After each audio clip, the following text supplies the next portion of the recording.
Hey everyone, and welcome to our deep dive. We're tackling something that can be a real headache during the holidays. Cleaning. Oh, yeah, the holidays are supposed to be fun, but then you remember the cleaning. Right, exactly. But don't worry, we've got you covered.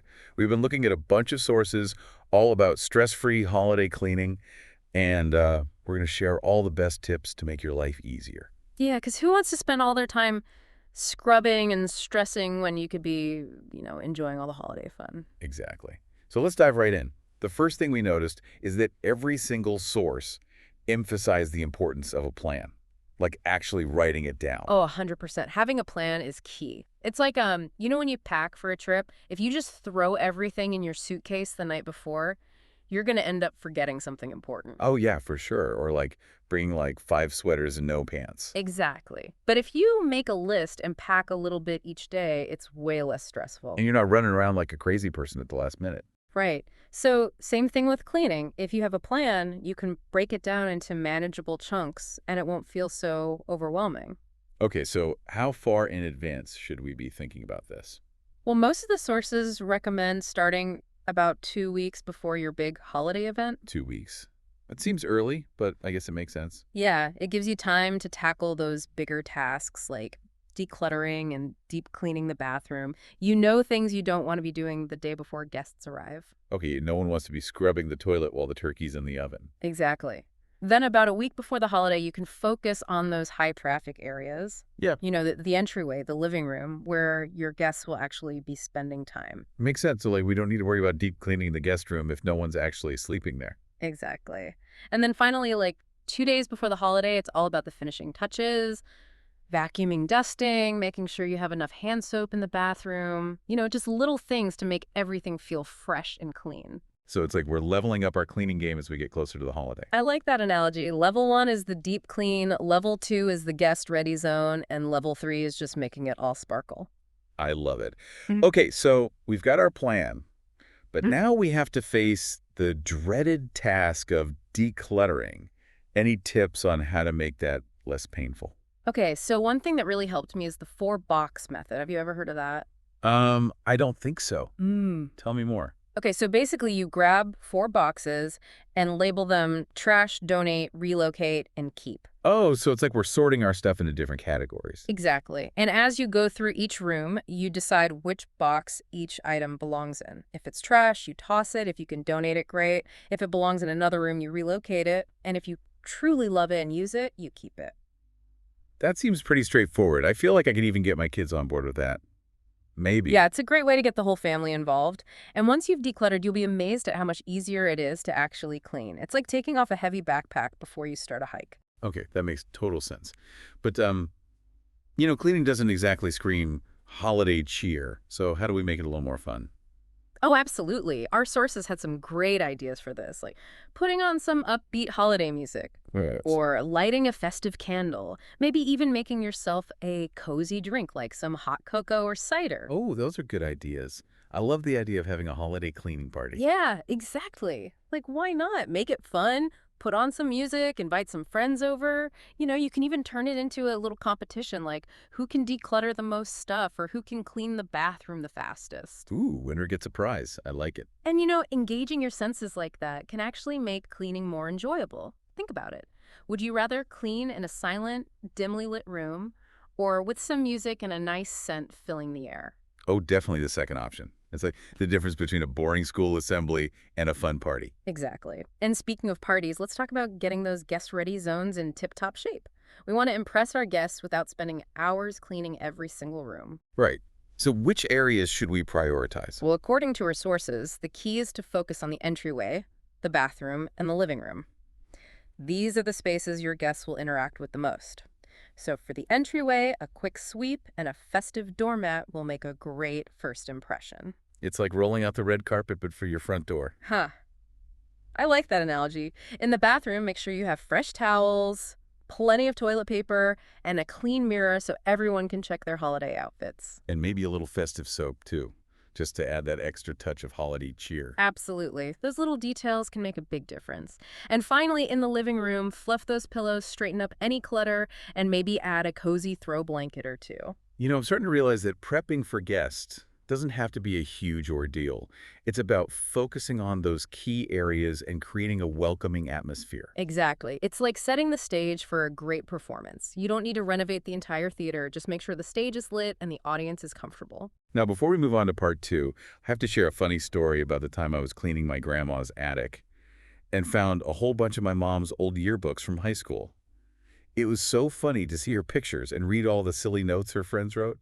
Like she was voted most likely to become a famous chef, which is hilarious because she burns water. Oh, that's great. It's amazing what you can find when you start decluttering, isn't it?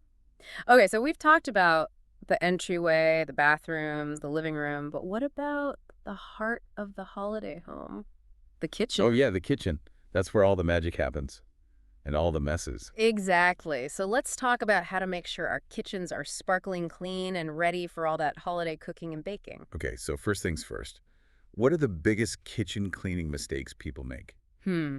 Well, one of the most common mistakes is not sanitizing surfaces properly. Especially during the holidays when we're handling so much food, it's super important to make sure those countertops and cutting boards are squeaky clean. Right, because no one wants food poisoning as a holiday side dish. Exactly. So always make sure you're washing your hands thoroughly with soap and water before and after handling food, especially raw meat.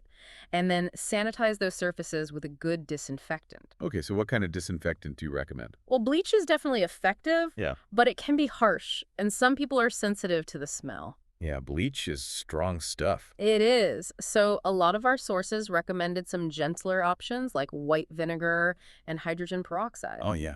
Vinegar. I use that to clean my windows. It's a great all-purpose cleaner. You can use it to wipe down countertops, cutting boards, even your sink. And hydrogen peroxide is awesome for tackling those stubborn stains and sanitizing So surfaces. it's like the dynamic duo of natural cleaning. Exactly. They're both effective and they don't have that harsh chemical smell. Now, what about those fancy plant-based cleaners you see at the store? Are they worth the hype? Oh yeah, I've been wondering about those. They look so pretty, but are they actually any good? They can be. Plant-based cleaners use natural ingredients that are gently on the environment, and many folks prefer their scents over those strong chemical smells.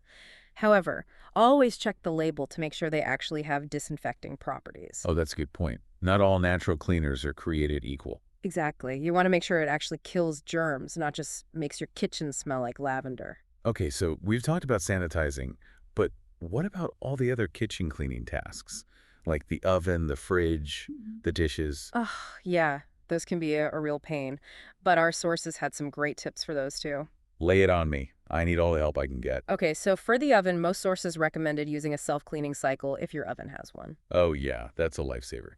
But what if your oven doesn't have a self-cleaning cycle, like mine? Well, then you can make a paste of baking soda and water and apply it to the inside of the oven. Let it sit for a few hours, then wipe it away. Oh, that's a good idea. It's like a DIY oven cleaner. Exactly. And for the fridge, start by tossing out any expired food. Then take out all the shelves and drawers and wash them with warm, soapy water. Ugh, I hate cleaning the fridge. It's always so sticky. I know, right? But it gotta be done. And while those shelves and drawers are drying, you can wipe down the inside of the fridge with a mixture of vinegar and water. Okay, that sounds manageable. But what about all the dishes? That always seems to be the never-ending task. Oh, yeah, dishes are the worst. But here's a pro tip. Empty the dishwasher before guests arrive, even if it's not full. Wait, really? Why? Because it's like clearing the decks before a big project. When you have a clean, empty dishwasher, you're more likely to keep up with the dishes throughout the evening. Oh, that's a great idea. I never thought of that. It's all about setting yourself up for success. And speaking of success, you won't believe what happened when I tried to make my own all-natural cleaning solution. It was a total disaster. I mean, I thought I was being all eco-friendly and stuff, but it ended up smelling like a gym sock that had been marinated in a compost bin. Oh, no! That's terrible.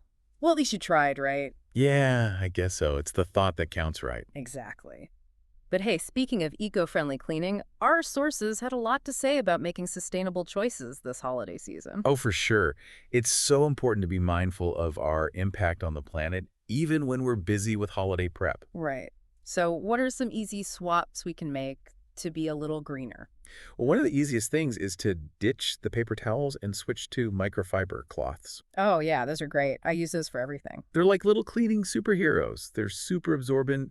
They can be washed and reused over and over again, and they don't contribute to all that paper waste. And they're actually really good at picking up dust and dirt. Right, they're way more effective than paper towels. Uh, And another easy swap is to choose concentrated cleaners that use less packaging.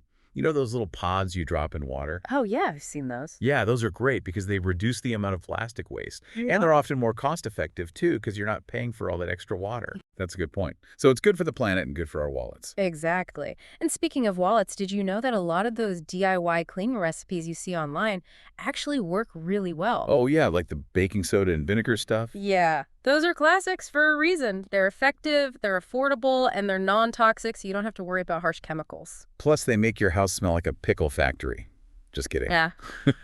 Yeah, some people aren't fans of the vinegar smell, but it does dissipate pretty quickly. And hey, it's better than breathing in a bunch of toxic fumes, right? That's true. Okay, so we've talked about planning, decluttering, eco-friendly cleaning, and getting those guest-ready zones in tip-top shape. Is there anything else we need to know to survive the holiday cleaning madness? Well, one thing that a lot of our sources emphasized was the importance of delegating. Delegating, like asking for help. Exactly. You don't have to do it all yourself. Enlist the help of your family, your roommates, your friends, whoever you're celebrating with. Well, that's a good idea. I always feel like I had to do everything myself, but it would definitely be less stressful to share the load. It's like a holiday cleaning potluck. Everyone brings their cleaning skills to the table and you get it done together. I love it. And hey, maybe we can even make it fun. Like I said before, put on some music, have some snacks, make it a party. Exactly. And you know what the best part of delegating is? What's that? You get to spend more time doing the things you actually enjoy, like spending time with loved ones and enjoying all those delicious holiday treats. That's a great point.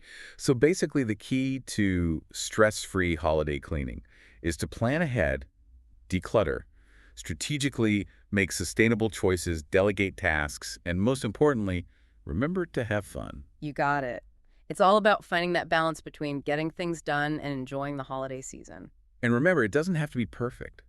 It's about creating a space that feels welcoming and festive, even if it's not perfectly spotless. Exactly. So go forth and conquer those holiday cleaning tasks. You got this. Happy holidays, everyone. Happy holidays!